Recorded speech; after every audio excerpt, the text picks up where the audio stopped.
La historia del Omega Speedmaster se remonta al 1957, cuando se presentó como cronógrafo deportivo y de carreras, complementando la gama de Omega, que era cronometrador oficial de los Juegos Olímpicos. El nombre Speedmaster fue elegido por su bisel con escala taquimétrica y siguiendo la denominación Omega utilizada para otros modelos como el Seamaster y el Railmaster. El primer modelo Speedmaster, referencia CK 2915, también conocido como Broad Arrow, fue proyectado del suizo Claude Baillot y presentaba ya algunas de las características distintivas del modelo, como el diseño del cronógrafo con triple registro, los índices muy visibles y el cristal de plexiglas abombado. La esfera también era un ejemplo de equilibrio y proporciones perfectas. El modelo tenía caja con asas rectas, agujas anchas en forma de flecha y el bisel era de acero con impresión negra grabada. El diámetro de la caja era de 39 milímetros. El movimiento de elección fue el calibre 321, diseño de Albert Piguet por Alemania, que era una de las subsidiarias de Omega en ese momento. Se introdujo en 1942. Este calibre hoy en día es todavía reconocido como uno de los mejores ejemplos de cronógrafo con rueda a columnas y embrague horizontal, y marcas como Breguet, Patek Philippe y Vacheron Constantin lo usaron como movimiento de base en muchos de sus cronógrafos. En 1946 el movimiento se mejoró, aumentando la resistencia a los campos magnéticos y a los golpes, algo que luego demostrará ser muy importante para pasar las pruebas de la NASA. En 1959 se lanzó una segunda versión de Speedmaster, la referencia CK 2998, con manecillas a alfa y un bisel de aluminio negro para mejorar la legibilidad. Finalmente, con la referencia ST 10502 en 1962 y la referencia 03 en 1963, Omega presentó las típicas manos a bastón recto del Speedmaster. En ese mismo año, con referencia 012, se lanzó una caja simétrica de 42 milímetros, que aportó mayor protección a los pulsadores del cronógrafo y a la corona. Y esta caja permanece prácticamente invariada en la producción actual. La escrita Professional apareció debajo del logotipo de Speedmaster en la esfera durante el verano de 1965. A partir aproximadamente de 1962, la NASA compró varios cronógrafos de diferentes marcas, cuales Elgin, Benrus, Hamilton, Mido, Lucien Piccard, Omega, Bulova, Rolex, Longines Wittnauer y Gruen, con el objetivo de encontrar el mejor reloj disponible para sus astronautas en las misiones en el espacio. Cuando la NASA recibió los relojes, fueron sometidos a una serie de pruebas y procesos de preselección llamados Qualification Test Procedures.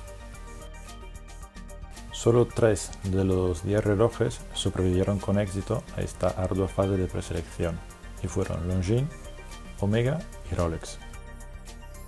Estos finalistas fueron sometidos a 11 pruebas diferentes que podemos decir sean las pruebas más rigurosas que perdurarán en la historia de las relojerías. Os dejaré los detalles de cuáles fueron exactamente las condiciones a las que tuvieron que someterse los relojes, pero en general hablamos de temperaturas extremas, cambio de presión y de humedad, golpes hasta 40 G, aceleraciones, deceleraciones repentinas y vibraciones continuas. El 1 de marzo del 1965 se completaron los resultados de las pruebas y el Omega Speedmaster fue el único cronógrafo en superarlas. El ingeniero de la NASA, James Ragan, responsable de las pruebas de calificación, hablando sobre la importancia del Speedmaster, dijo textualmente que el reloj era como una copia de seguridad. Si los astronautas iban a perder en algún momento la capacidad de hablar con la Tierra o la capacidad de sus temporizadores digitales en la superficie lunar, entonces el único en lo que podían confiar era el reloj Omega que tenían en la muñeca. Curiosamente, Omega solo se enteró del viaje del Speedmaster en el espacio después de ver una fotografía del astronauta Ed White tomada durante su primer paseo espacial de Estados Unidos como parte de la misión Gemini 4 en junio del 1965. El reloj estaba sujeto al brazo del astronauta mediante una correa larga de nylon asegurada con velcro. Tras ese descubrimiento, Omega decidió agregar la palabra Professional al nombre del producto, convirtiéndose en Omega Speedmaster Professional, y el nuevo número de referencia fue el 145012. Y el 20 de julio del 1969, Neil Armstrong fue el primer hombre en pisar la superficie de la Luna.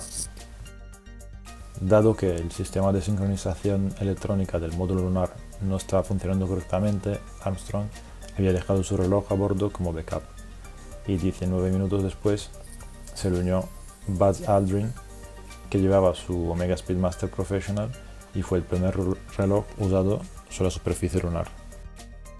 Omega, además, para conmemorar el logro excepcional, cambió los grabados de la tapa trasera.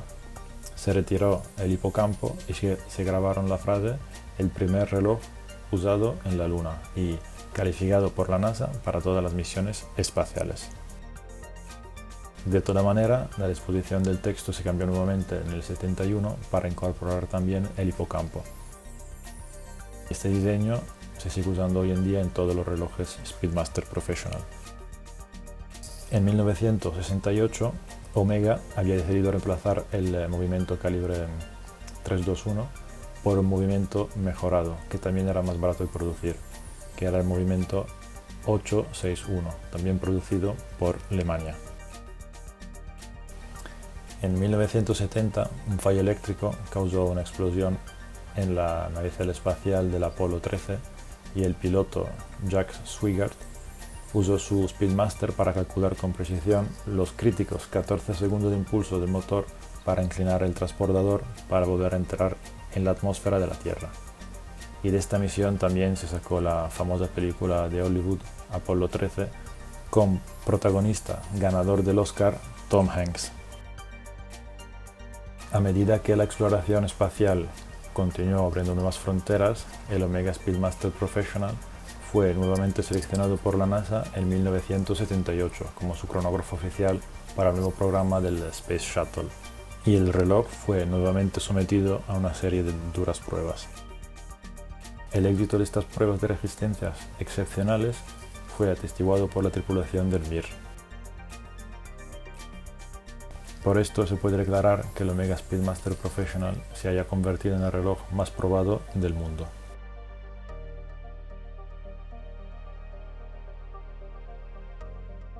Como siempre, os dejo con un pequeño vídeo de un modelo que tengo la fortuna de haber aquí entre mis manos hoy.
Os dejo diciendo que el Omega Speedmaster Professional se sigue vendiendo prácticamente invariado respecto a su versión original, testigo de una época y prueba de que un diseño funcional siempre gana contra todas las modas y el pasar del tiempo.